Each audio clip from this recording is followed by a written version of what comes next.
ओम साई राम, जय साई राम। उम्मीद है आप सब लोग ठीक ठाक होंगे।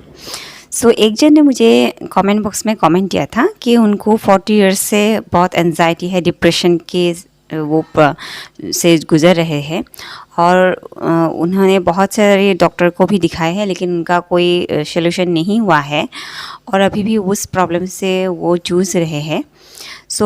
मैं आप लोगों को बताऊं कि मैं साइकोट्रिस्ट डॉक्टर नहीं हूं, मैं एक पेशेंट ही।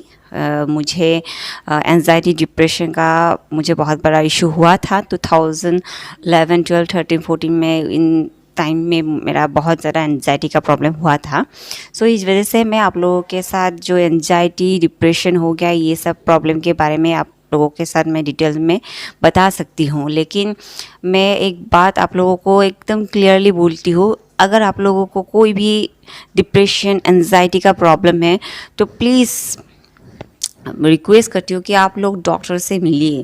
कभी कभी क्या होता है कि हमारे हार्मोनल बहुत इम्बैलेंस के कारण भी हमारे मूड स्विंग होते हैं बहुत, और जब हमारे थायराइड बहुत कभी ऊपर होते हैं, कभी नीचे होते हैं, उस टाइम पे भी हमारे जो डिप्रेशन होता है वो होते हैं। मेरा जब हुआ था डिप्रेशन, उस टाइम जब मैंने ब्लड टेस्ट की थी, उस टाइम मेरा थायराइड बहुत हाई लेवल पे था, तो वो भी एक रीज़न था। आप लोग भी ये सब कुछ मेडिकली टेस्ट करिए, तभी रीज़न पता चलेगा। साइकियाट्रिस्ट डॉक्टर को दिखाना, साथ में भगवान को भी मानना, लॉ ऑफ अट्रैक्शन को मानना, दोनों ठीक है, लेकिन सिर्फ और सिर्फ हम भगवान के नाम पे बैठ जाए, डॉक्टर को ना दिखाए, साइंस को ना माने, ऐसा तो नहीं हो सकता है। हमें दोनों को इक्वली ट्रीट करना चाहिए। और हम जब कोई भी प्रॉब्लम से हम गुज़रते हैं, सबसे ज़्यादा जो पेन होता है ना, वो अपने दिमाग में, अपने दिल में होते हैं।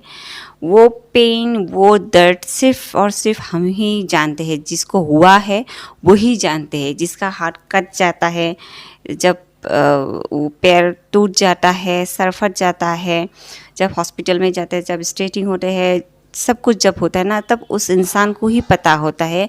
उसके अलावा किसी को कुछ भी पता नहीं होता है। सब दिलासा देंगे, सब बोलेंगे आपको कि धीरे से रखो, ये करो, वो करो, लेकिन जो वो शक्ति उस टाइम पे सहन के लिए होता है ना, वो विल पावर सिर्फ और सिर्फ हमारे पास ही होते हैं, दूसरे हमें नहीं दे सकते। ये तो एक बहुत बड़ी बात है।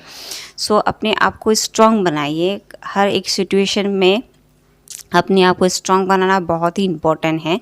हमें पहले अपने आप को ही ख्याल करना पड़ेगा ना, उसके बाद कोई हमें समझेंगे या समझाएंगे या कुछ भी करेंगे, उसके बाद होगा। लेकिन पहले अपने आप को एनालिसिस करना खुद को ही पड़ेगा।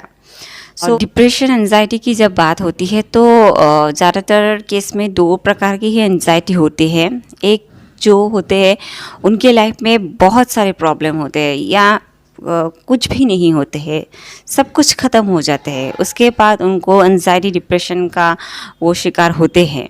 सपोज़ उनका सडनली बिजनेस पे करोड़ों का लॉस हो गया, सडनली उनका कोई जॉब चले जाना, सडनली हमारे घर में किसी का अचानक चले जाना, मौत हो जाना, या सडनली हमारे एक घर में एक भयंकर बीमारी आते हैं, और उस बीमारी को जब हम जानते हैं कि ये बीमारी ठीक नहीं होगा, लेकिन उस बीमारी का इमीडिएट पेशेंट का डेट भी नहीं होता है, लेकिन वो एक लंबा प्रोसेस होता है ठीक होने के लिए, कभी कभी नहीं भी होते हैं। बहुत से रीज़न होते हैं, अनहेल्दी होना और बहुत सारे कर्ज में डूब जाना, इन सब के वजह से हमें एंजाइटी डिप्रेशन होते हैं। और कभी कभी ये सब इतने बढ़ जाते हैं कि लोग अपने आप को भी ख़त्म कर देते हैं। तो इस तरह की होते हैं। और एक होते हैं कि सब कुछ उनके पास होते हैं, उनके पास घर भी होते हैं, गाड़ी भी होते हैं, घर में जो फैमिली मेम्बर होते हैं वो सब लोग हेल्दी वेल्दी होते हैं। उनको जब रिटायरमेंट के बाद उनका जो पेंशन वगैरह है उसका भी कोई टेंशन नहीं है, वो भी सब कुछ सेटल होता है, सब कुछ होते हैं, लेकिन फिर भी उनको एक एंजाइटी डिप्रेशन का शिकार वो लोग होते हैं। तो इस दो प्रकार के लोग होते हैं। मैंने दोनों को अच्छी तरह से देखा है, मेरी फैमिली में भी ऐसे लोग हैं। मैंने सब कुछ देखा है, ऑब्जर्व किया है, उसके बेस पे ही मैं ये वीडियो बना रही हूँ। और मेरा जो केस था वो केस मेरे पापा के हेल्थ इशू हुए थे, उसी टाइम मेरा प्रेगनेंसी रिलेटेड प्रॉब्लम ही था, और उसी टाइम पे मेरी शादी भी हो गई थी, और या मेरे इन लॉस में जॉइंट फैमिली है, थोड़ा सा घुलना मिलना में थोड़ा सा मेरा कुछ इस तरह से हुआ था। सो उस टाइम पे सारा कुछ मेरे लाइफ में हुआ था, इसी वजह से मुझे थोड़ा सा एंजाइटी का प्रॉब्लम हो गया था। उसके बाद जब मेरा प्रेगनेंसी में बहुत ज़्यादा प्रॉब्लम हो गया था, तो उस टाइम पे मैं डिप्रेशन एंजाइटी का शिकार हो गई थी उस टाइम पे। सो मेरा केस ये था। सो सब लोगों की अलग अलग केस होती है, सबकी अलग अलग प्रॉब्लम होती है, और उन सब प्रॉब्लम को कैसे सुलझाएंगे, कैसे सॉल्व करेंगे, ये तो सिर्फ और सिर्फ हमारे ही हाथ में होते हैं। इन दोनों को ही मैं बोलती हूँ, जो दो कैटेगरी के लोगों के बारे में आपको मैंने बताया है अभी।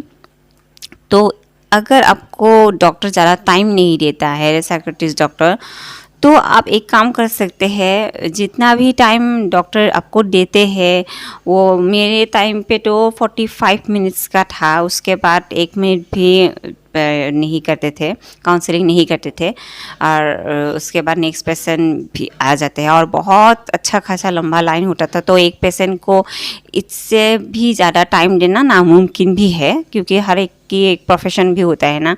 हमारे साथ ही तो डॉक्टर बैठ नहीं सकते हैं दिन भर के लिए।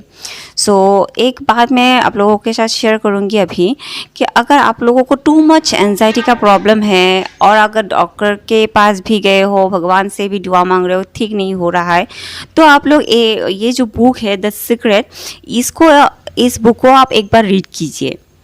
जो YouTube में है, इस बुक के बारे में डिटेल्स में बताया गया है। शॉर्ट 30 मिनट 40 मिनट में ये वीडियो में आपको अच्छा खासा नॉलेज मिल जाएंगे।